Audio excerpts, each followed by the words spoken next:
Welcome to MsMojo Glow, and today we're looking at Nickelodeon moments mentioned in Quiet on Set that seemed like kids' stuff at the time, but in retrospect feel problematic, cringy, or downright creepy. Number 10. Lil Fetus, All That.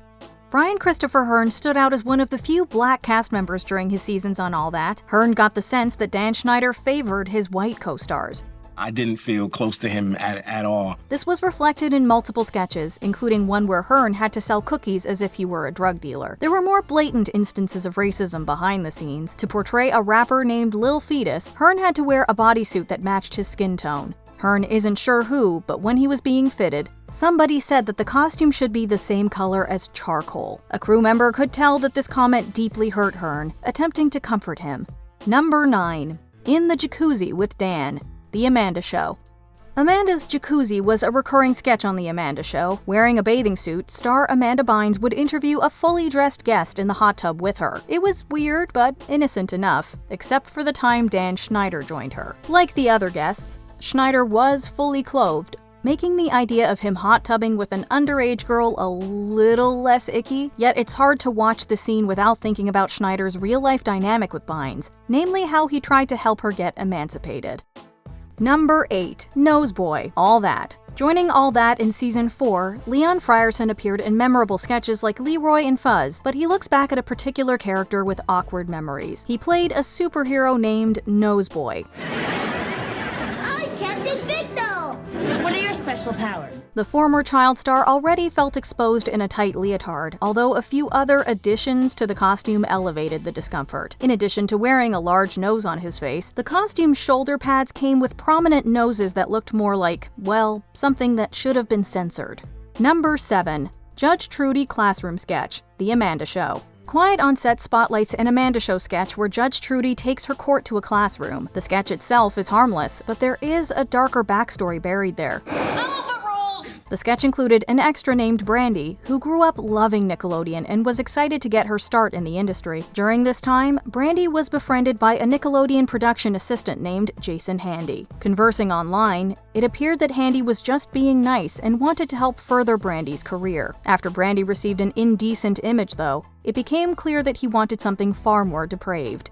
Number 6. On-Air Dares, Snick. They made it look like so much fun on TV, but being a Nickelodeon star can come with some gross baggage. The sugar and coffee sketch is one example. For Brian Christopher Hearn, nothing was more stomach-churning than the on-air dares. SNL for kids is one thing, although Fear Factor for kids may have been asking too much from the All That cast. In this recurring Snick bit, Hearn recalled being covered in peanut butter and having dogs lick him. The visual discomfort Hearn expresses doesn't even begin to describe how he felt inside. While we wouldn't want to be in Hearn's place, we'd still probably take the peanut butter over putting a scorpion in our mouth. Number 5.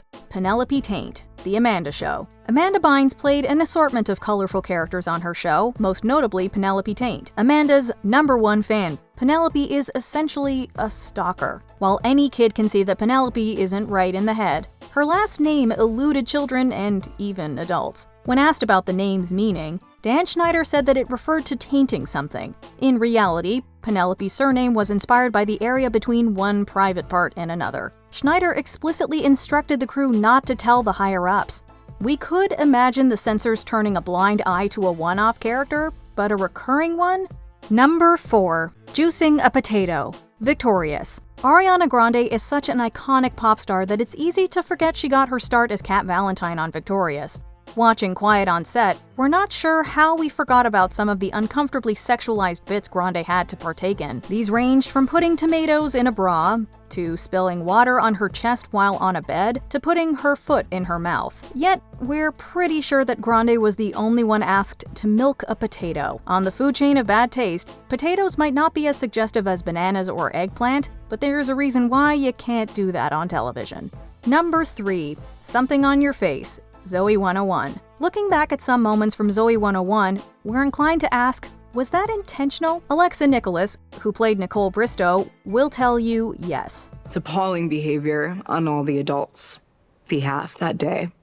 Nicholas recalled a particularly traumatic episode where her character accidentally squirts a tube-based snack called Goo Pop on Jamie Lynn Spears' face. One could argue that this is in the spirit of Nickelodeon's trademark slime, but the substance's shape and texture call something else to mind. We're not grasping at suggestive straws. According to Nicholas, somebody on set called out what the Goo Pop shot actually looked like.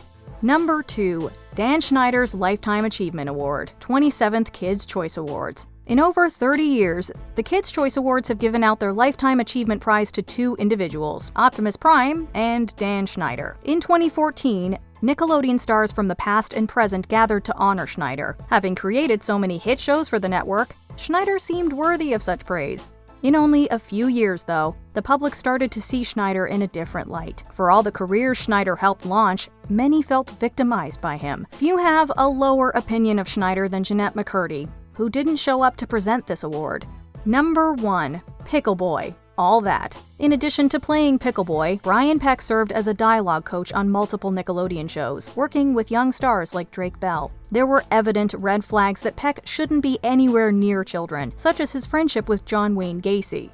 Yet Bell was caught off guard as Peck allegedly groomed and assaulted him. Only sentenced to 16 months, Peck received support from famous friends at the time and even found some prominent work after his conviction. I was just trapped, and I